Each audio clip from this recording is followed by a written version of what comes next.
Appreciate you joining us once again for an episode of the More People podcast. I'm your host, Andrew Fitzmaurice, joined today by one of our own, Lawrence Rayner. Lawrence, thanks for joining us. No problem, thanks for having me. Changing topics from last time, because we know all about you. We know about your team and your journey and rugby and so on. Wanted to spend some time focusing around work mental health, for which you're not a self-professed expert, but you have done quite a few things which I'm keen to delve into. We do our best, I think, to try and showcase best practice, best levels of support, best levels of staff engagement and welfare to make sure everyone's okay, and more importantly, have a roadmap, a route to resources should they need them. So you've had the benefit of some training. Yes. In such matters. What training did you do and what did it cover? Yeah, so I've done the mental health first aid course through Mental Health England, I think it is.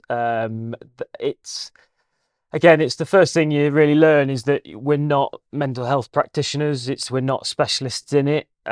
What it is it's a form of training that just allows you to highlight and be able to spot some of those, I suppose, signals early doors. Work is a hugely stressful environment. Life is hugely stressful at the best of times. You sort of amalgamate the two at times. That can be, for a lot of people, overwhelming. So it's trying to just have that that slightly educated set of eyes on a situation to sort of try and pick up those early signals of someone maybe struggling with work, outside of work, then signpost that. So also then having the tools to be able to have that initial conversation, understand that conversation to some degree, and then also how you can have a structured conversation in and around that, and then also be able to put them into the right sort of support that they're needed. Again, I'm not there to solve any problems. I'm not there to come up with all the solutions in the world. That's not what mental health first aid is about. It's about putting them into the right areas where they can get the right support, where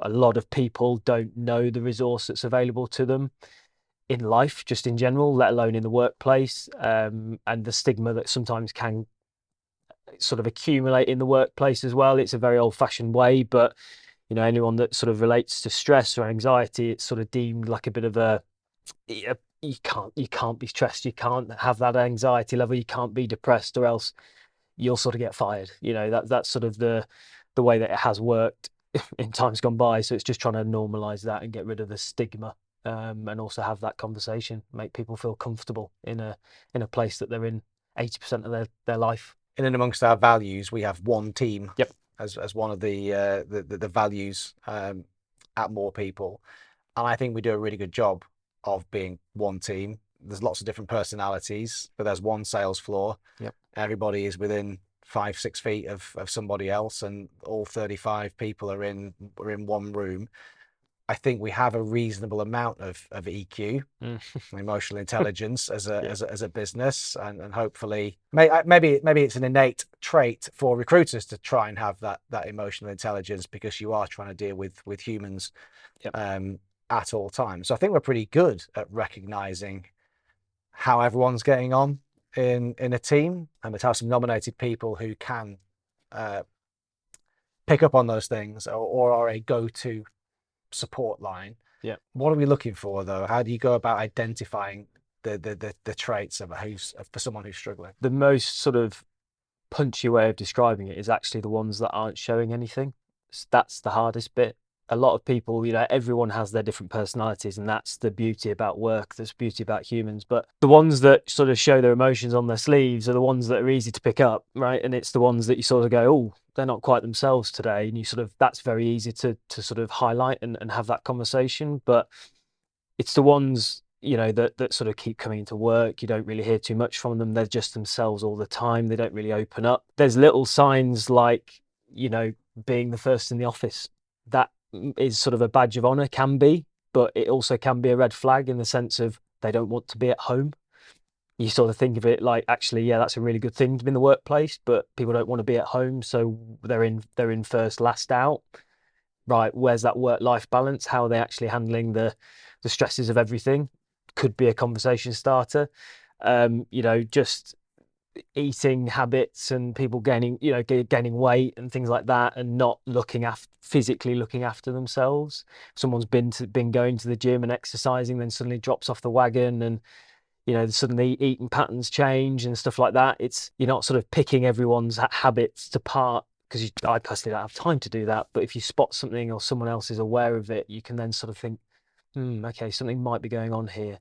Not about jumping in right there and then, but again, can we have a tactful conversation here and there? But it's the ones that don't show the signs that are the ones we've got to be really aware of. And that's again, as mental health first aiders, getting to know everyone individually and sort of, not forcing the conversation, but just getting to know what's normal for them and what's going on, and just being that really human person where you're going, how's your weekend? I remember talking to someone, and it's like the absence of normality, or the absence of something actually that causing a problem.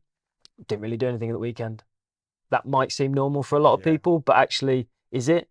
What's going on there? How do you sort of question and delve deeper and get to the bottom of it? Yeah, it's difficult. It really, really is difficult. But we're people at the end of the day, and the conversation can suddenly just being open to having that conversation can open so many doors for people. Showing that element of vulnerability from my point of view, from Ray's point of view, from a mental health point, people will have conversations with you, and that's the starting point. Again, as recruiters, because it's part of the process, oftentimes for the clients we're working with and the candidates we deal with, we'll work with personality profiles. Yep. And because we're pushing them through the process, we also do them internally, so we understand them. We make them part of our internal hiring process, our assessment process, appraisals, understanding team dynamics, because we haven't got a team of 35 clones. Far from it. There's a huge spectrum of personalities and preferences in learning styles, social mobility and energy, extroversion, introversion, dominance, patience. We're looking at all these things all of the time. So to your point, it's not just about what is normal, it's about what is normal for that person, which might need you to dig deeper into understanding their personality and that kind of benchmark base level. From a work environment point of view, people will perform best when they are themselves. Don't get me wrong, there's maybe limits to that, and not going too deep into it, but if they can be their true selves, they're comfortable, they're happy, they're more likely want to come into work, they're more likely going to perform to the highest and have those conversations with our clients, with our candidates that we're doing, because they can be their true selves. If you're having to put on a mask, to be someone different than you're not, we talk about that personality profile, you have to flex so far up that it's so draining, it's so arduous on your mind, of your body, of everything, philosophical in that front, to actually just turn up and do the day job. Now, don't get me wrong, every single person out there, personality's different, so there's no right or wrong way of doing it, but it's definitely a sustainability point of view. So can you sustain doing this job for a long period of time? There's no point in wrecking your own mental health and physical health for a role, for a job, for anything like that, right? Well, I think we're all flexing to a degree on all of those attributes based on the circumstance. And you sometimes you have to. You can get away with it to, like you say, to a point by flexing to a degree some of the time, but you are burning energy whilst you do that. So continually doing that for a long time may well have a detrimental effect. And people sometimes, almost put their eggs in one basket, and that's who I thought I needed to be. Whereas actually sometimes we've gone like, if you're just yourself, you will be a better version. It's not about trying to be the person you think you have to be in that moment, which sometimes you do, but sometimes you probably don't. Just be yourself. Well, authenticity is probably one of the biggest words I think we've used in recent years, and we've used it so consistently and accurately, with this desire to be authentic in everything that we do. And that's not to say, you don't have to mind your manners or be professional or pretend to be good at podcasts. But you want to do things with a level of authenticity, because people can smell it a mile away. Not just the fact you're burning a lot of energy by not being yourself and not being comfortable, because we all want to get out of our comfort zones a little bit. That's where growth comes from, in those uncomfortable moments. But as long as you're doing that authentically, then you've got half a chance of it being sustainable. You mentioned signposting, Yep. which again is to me is a fairly current, newish word that's used a lot, and I like it a lot. When you need to signpost these people towards resources and what is available and what's possible, where they could go, Yeah. how and where are we signposting them? There's so many charities. There's the NHS from simply reaching out to the NHS. There's a growing support network on that, which everyone has access to. There's no sort of worry about that. But there's charities, there's Mind, there's Mental Health First Aid, England, Mental Health England, they've got great resource for businesses of how we can actually help implement some strategies. There's no right or wrong way of doing mental health, but they've got links to websites, they've got mobile numbers, they've got hotlines for really serious issues and cases. So, and that ranges from a full scale of things, from financial issues to anything you can think of. So, we point them in the right direction of where we can, but my first point of contact to the first aider, probably Mental Health First Aid England. Everything you need is on there, really. And the private healthcare as well, for people Yep. that have taken it up.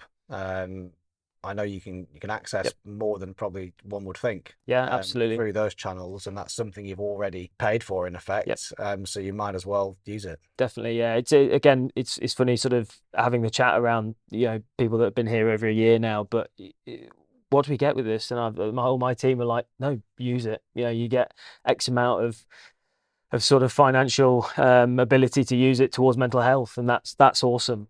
People don't think they've got the ability to do that. Why wouldn't you want to use it? I've again opened up. I've had conversations with therapists, and it's probably changed my life in that sense. It was something as mental health, as a first aider, you sort of talk about it and you try and signpost anyone or signpost anyone, and you're sort of going, I've never actually done it myself. So you sort of then go, right, let's explore this, and actually look.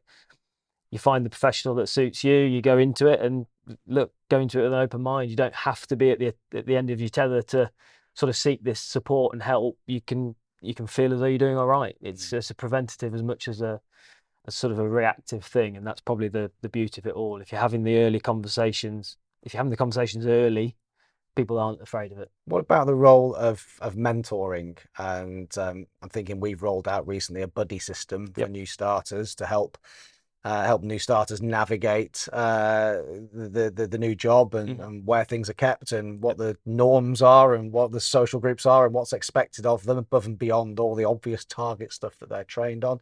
I know you and I have spoken about the nature of mentors and wanting mentorship from our non-execs or from other third parties. What role do you think mentoring and buddy schemes play a part in identifying these things and heading them off early? Yeah, I think it's massive. I think if you rock up first day and you've got someone that instantaneously you can go to with a question, and you're not feeling as though you need to, weeks gone by and you're not sure and you've still got that same question, like it can be daunting starting a new job. And we've got some members of staff out there that have come straight and this is their first job out of university. So it's a scary world. There's 30 odd of us, and who do I ask? Well, there's your point of contact. That hopefully actually that's your friend for your whole career here. That's the beauty of it. And we're there as well to help those buddies, those mentors, anyone that sort of comes with any concern, to go, you're doing all right.